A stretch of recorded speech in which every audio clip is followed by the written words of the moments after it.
Good morning, my gardening friends. I'm back. I'm Lark, and I want to give you another Tea Time Tuesday, the first of my gardening season. I had a great winter, and I did get a added galvanized 4x8 raised bed in early spring. So now I have 3, and that's probably it. So this year I tried starting a few tomatoes from seed because I had the seed, along with basil and some kale. But my lighting conditions in the apartment are not very good, and it's a lot of dinking around trying to turn the grow light on and off or put a timer on it. So I decided to buy most of my veggie transplants. They were in 4-inch pots. So let's start out with the soil I used. Unless you have watched my previous videos, which a lot of you have, I'll try to be quick about it. I used a raised bed soil mix that is said to be organic, so I'm having trust.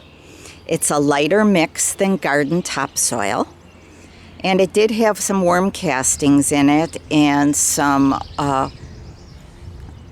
mycorrhizas in it, bacteria in the soil.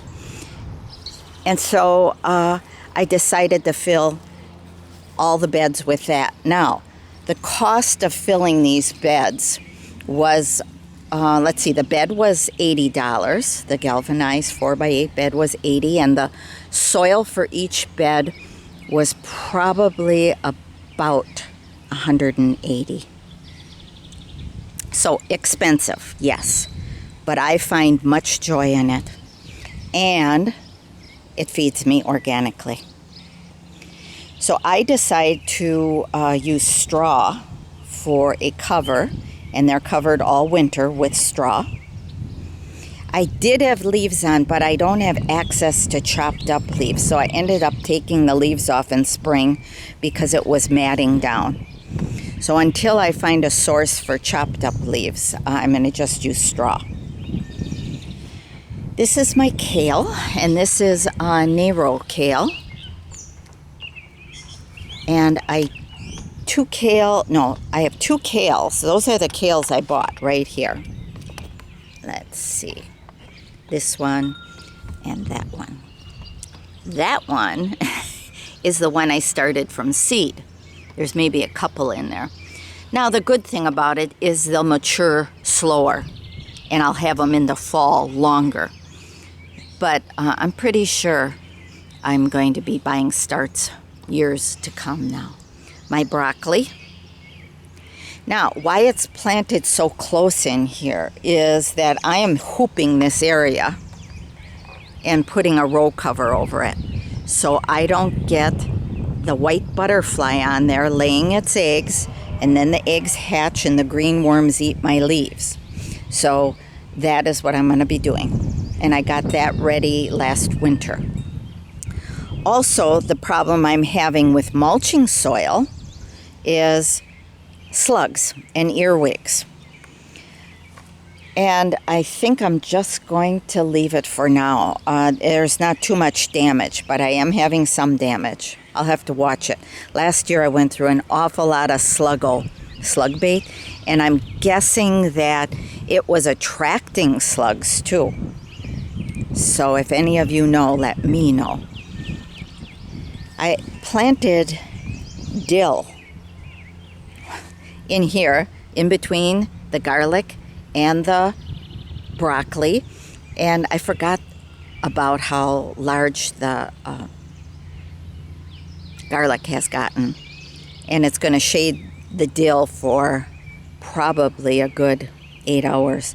But the dill does get morning sun and then late afternoon, because This is east, right here. And then the south light gets, and that tree that was supposed to come down and hasn't, shades. Garlic's doing excellent. You ask yourself, why am I tying up the garlic or making a cage around it? I have found that the longer you keep the leaves looking good and not bending over and dying, the bigger the bulb gets. So garlic is heavy feeder, so there's a lot of good soil in there, and also there is a lot of worm castings in there. When I find worms on the outside, when I'm digging, I have flowers around this fence line. That I'll show you that. When I find worms, I throw them in my raised beds. So the garlic is doing fantastic. I planted it on October 28th, I believe. Mulched it heavier than it's mulched right now. Right now I only have about 1 inch of mulch on there, and of straw. And let's see, yeah, I had about 5 inches for the winter. I planted some basil that I bought on the outside, and parsley, and my chives, all that I used on a daily basis. And that's where you hear a lot of people that are avid gardeners, especially vegetable gardeners, grow what you eat at first, so you don't get discouraged with crops not doing as good as you want, or you don't eat them. So grow what you like.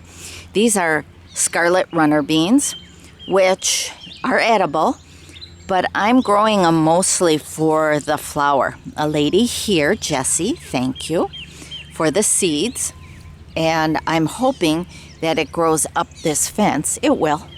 And then I am going to use my willow branches that I cut previously, early spring, and make a little trellis here. I did have a few Malabar spinach leaves left, and Malabar spinach is a hot season spinach that's a vine. I don't see anything coming up, and it's so hard to find people that grow greens that are unusual.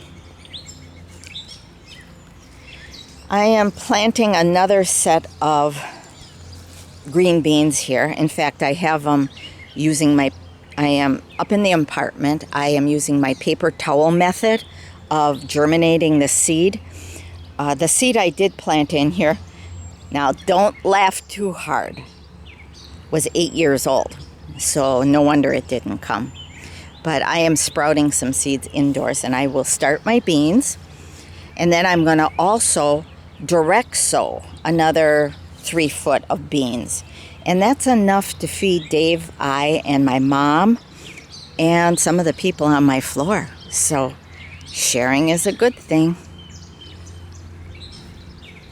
I use cardboard a couple times a year with straw on top of it, so it holds down all my weeds. Now, I'll carry on with the garden, but I just want to show you, this is what I have done. And this is what it looks like without it being done. Horrible, huh? Over there he laid some straw down, but I didn't put cardboard down. But I think he's going to, because I see cardboard sitting on the edge of the fence there. And I can't do everything. I can't. I'm here so I don't hurt. I don't know if any of you have heard of de Quervain's tendonitis.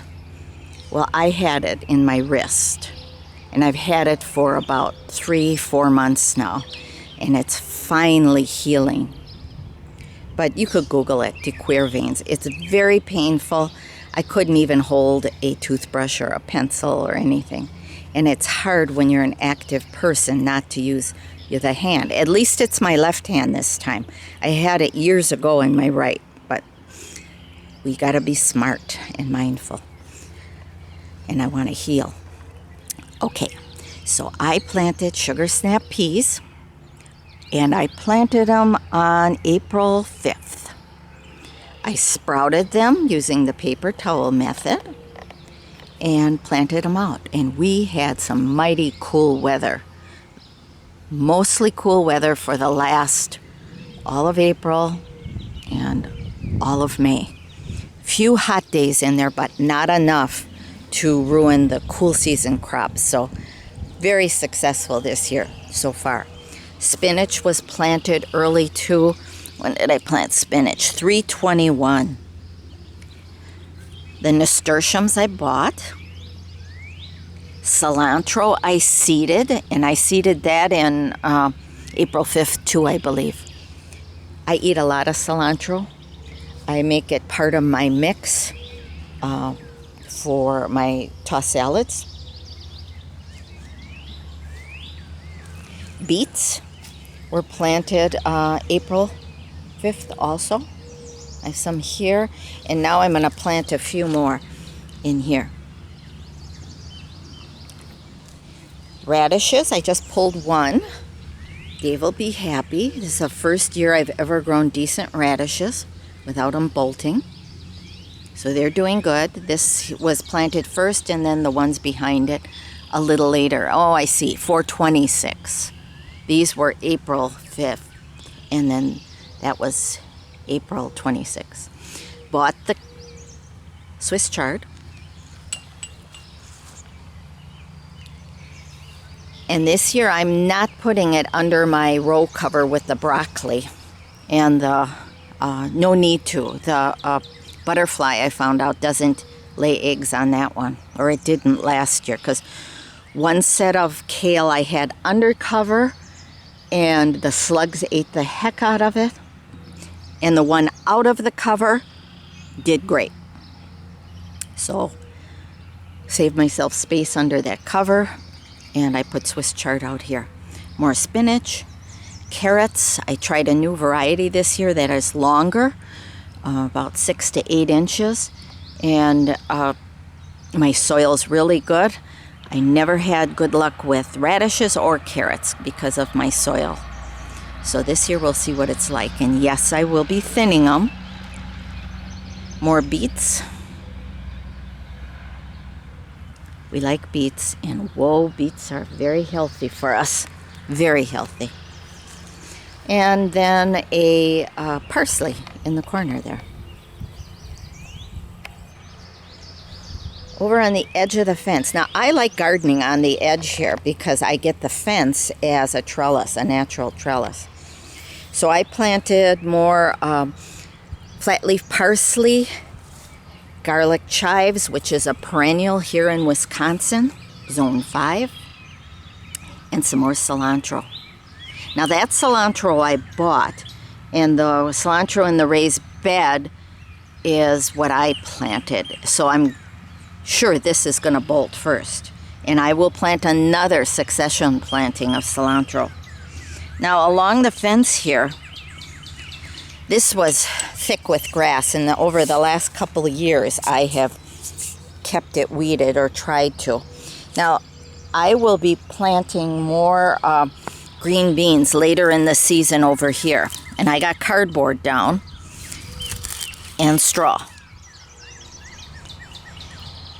That will be beans, and then over here will be a succession planting of cucumbers. More cilantro, and these are cucumbers I sprouted in the paper towel method and brought them right out and planted them. So cucumbers there first, and when I'd say in about 2 weeks, 3 weeks, I'll plant another succession over here. Really working towards having veggies all year long here. So after the sugar snap, these are, I forgot to tell you, those are sugar snap peas with the puffy pods, not the snow peas with the flat pods. We like the puffy ones. So after that comes out, I will be planting beets, all cool season crops in here that I want to try to overwinter. I will either here or here, we're rotating crops. I will be planting the hoop house. I will move the hoop house down one section. But I'll tell you about that on another video. But I have the 3 beds so I can rotate using 4-foot sections as my rotation. So over here, I tried to keep my peppers and tomatoes, and then I added whatever as a filler. Here I have some more basil, and then I started some more lettuces in here. You ask what this is? This my mom bought me out of a gadget magazine to keep the birds from pecking out the little seedlings. So I'm using them. More nasturtiums. This is a variegated variety. I tried seeding the Empress of India, which I love because of the dark red-orange. No success. No success. So I just buy them now. And I buy them organically. My peppers, I have one called Big Bertha. I've never grown it. I've only grown like the bell peppers, traditionally heirlooms. So this is Big Bertha.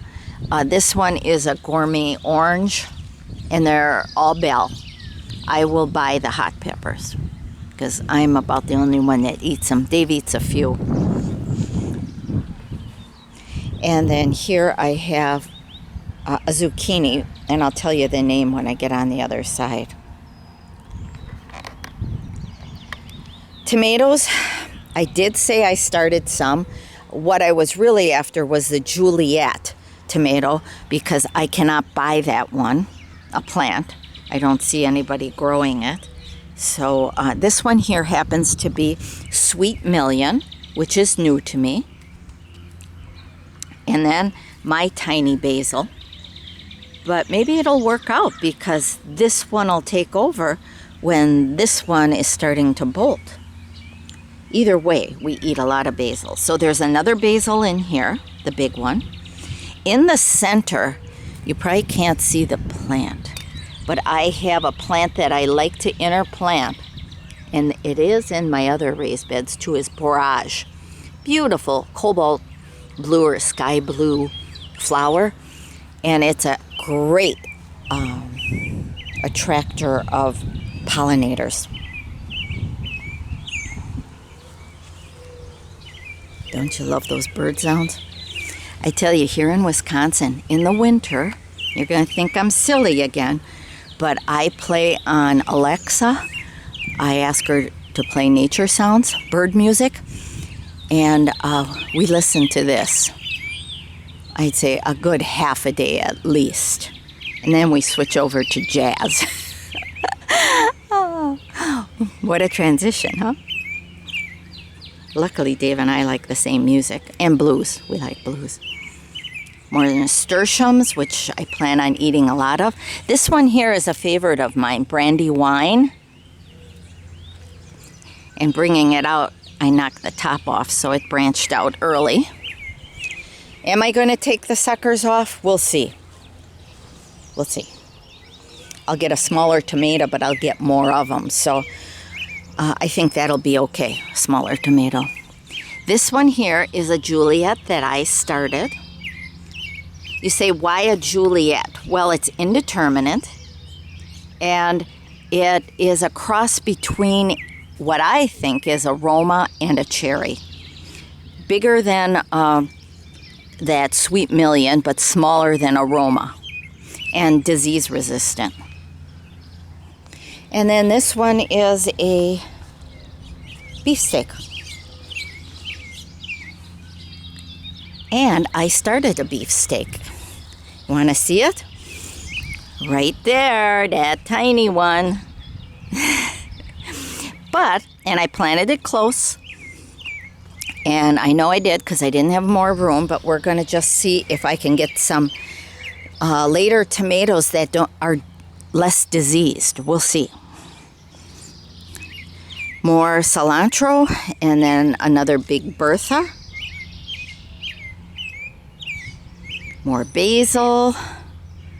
And then on the edges here, I'm going to be planting more radishes and lettuce. So I kept a good, 5 inches maybe from the edge, so I can plant some of my greens.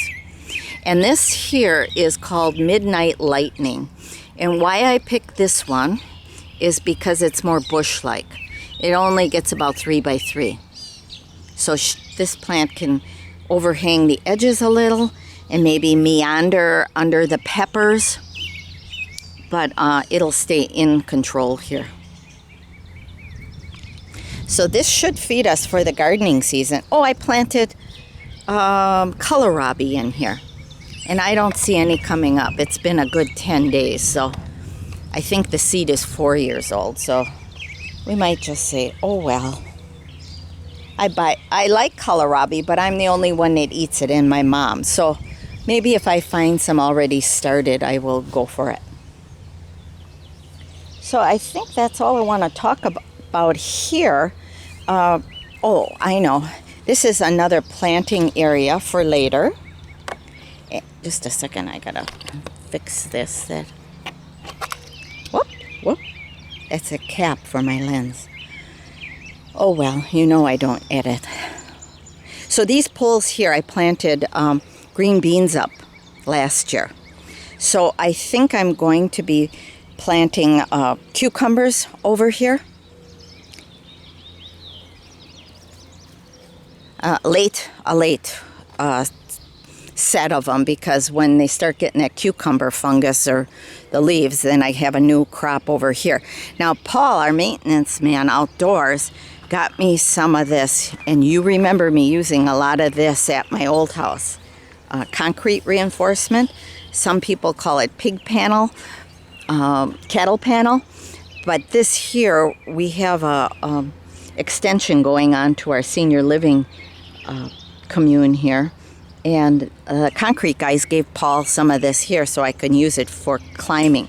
So what Paul is going to do is extend these poles, which are about 4 foot tall, and put a section another maybe 2 to 3 feet up on top, and then he'll strap those concrete reinforcement on here for me, so every year I don't have to try to manage this small area, or shorter area. It'll be taller. So I will take you over by my herbs. If you remember last year, I barked this area. This is the outside, the south area of our raised bed garden. This is the old part, which they're supposed to be working on. And then this is the new part with the new raised beds. And people are starting to plant, but not, maybe next week they will.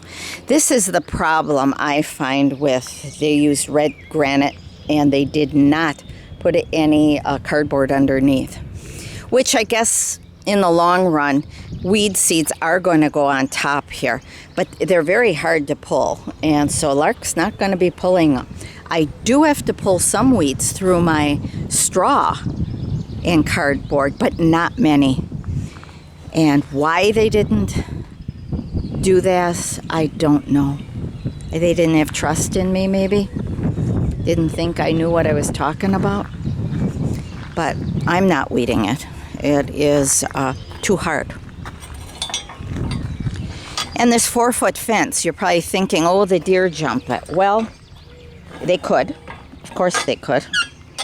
But because these beds are so close, I don't think they're going to, they didn't last year, jump in because there's too many obstacles. Now this is a clear landing right here. So this is the problem. If they come in, they're going to be coming in right here.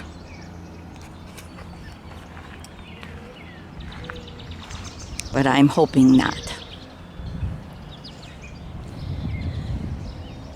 Do you know how fortunate, how grateful I am that I live in a senior community that has this? Even including the Creepin' Charlie. Nature. Okay, so I did this area and Paul helped me. I did the cardboard. He did the bark. I made it a little wider this year, and Dave helped too lay the bark for me. But the problem is there's weeds over here yet, and they're coming through onto the bark. And they're saying, oh my God, thank you. We love this bark area. So I periodically weed this fence. So do you ask, why did I do this? I didn't want these seeds from the native weeds blowing into the gardens so readily. Yes, they can still blow in there, but not as much. And it gave me a place to plant aggressive herbs. What aggressive herbs do I have? I have oregano, okay? And I don't have an area for drying inside. So this is some of it I'll dry a little bit, but nothing like I did at home, my other house on Scuppernong. So I am thankful for this. I keep it in bounds. I really try hard to get the runners. Lemon balm, love it. That is daily use. This is a daily use in my bone broth in my morning concoction of greens and bone broth. Horseradish is my next one. I didn't know it would go to flower so soon. I'll have to do a little research on that. Maybe the root will grow more if I cut off the flower. Then, yes, I planted mint. This one's spearmint. Try to keep this in bounds too. It can go that way. It can go farther south, but I don't want it going too far into this path, like here. So when I pick it, I'll use my weeder and run the runner that way and pull it out. White yarrow. And again, I use horseradish daily because I make fire cider and I take it for preventative, especially during the COVID pandemic. But I still do it a teaspoon at least a day. Spearmint in my teas daily. Yarrow, mostly for cuts. She has saved me a few times when I cut myself. Stops cutting instantly, almost within a minute or two. So I chew it up. I nicked myself out here with X-Acto knife cutting the cardboard, and went over here, chewed up some yarrow into a poultice. Poultice is like just mushed up herb, and then slapped it and held it on my cut. And what did I wrap her? Oh, I wrapped around a daylily leaf and made like a bandage out of it. And within minutes, it stopped bleeding and I continued gardening. And I love the white flower, so I do pick it for indoor flower. And yes, you can use it as a tea. But right now I'm using probably about, I don't think I'm exaggerating, 25 herbs a day in my eating and drinking. This one here is curly dock. Use that with my morning greens, which are stir-fried or wilted in my soup. Rosemary, I overwintered. I bought a rosemary tree at Christmas time. It was so root-bound. It really died quickly, and then I pruned it back and saved it. I'll walk on the other side. I'm squatting right now here. And then you know what this is. This is one that I